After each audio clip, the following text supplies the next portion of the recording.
sad that all the way from Anand to Sri Lanka, NDDB is trying to make that country self-sufficient, but the Indian government itself is not really coming forward. But no, that's not quite right. We have, under Operation Flood, made India self-sufficient in milk. It may surprise you to know we have exported to a country called the United States milk, butter, cheese, gulab jamuns, and it's a roaring hit. I have exported, maybe you will be surprised, I have exported dairy products to New Zealand, because in each of these countries there are Asians, Indians resident there.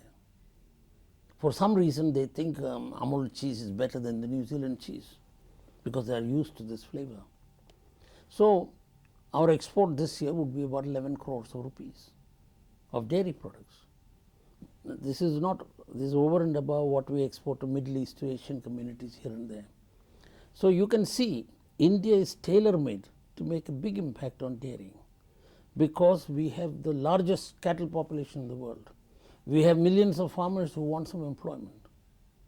And why should a country like Sweden, where there is no, the ground is covered by snow by 4 months or 5 months in a year, how can they produce milk when the labor costs are so high? When they say 36 hours per week working is too much for them, and this is working morning, noon and night, every day of the week. So why should they produce milk? Why not let me produce it where we have cheap labor and give it to them, and they in turn give us the equipment that they can make better than us. So when I said this first about 30 years ago in Sweden, they laughed at me. The other day when I spoke in Sweden, they didn't laugh.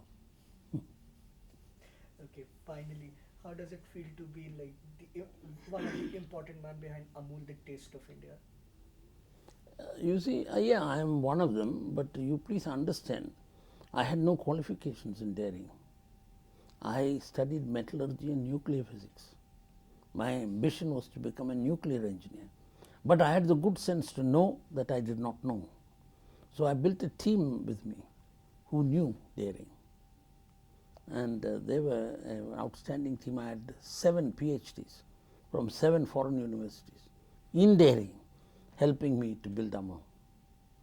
No, you must know what you do not know. The sab jante wala attitude won't do, and that is the tragedy of Indian administration. You make an IAS officer the milk commissioner, you make him the chairman of a dairy board, he thinks he knows everything. He has come for 2 months, 2 years maybe.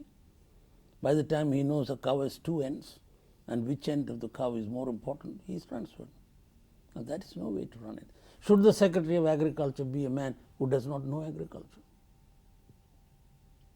So these questions have to be asked, and the time has come when even in England the Secretary of Agriculture is a professionally qualified man.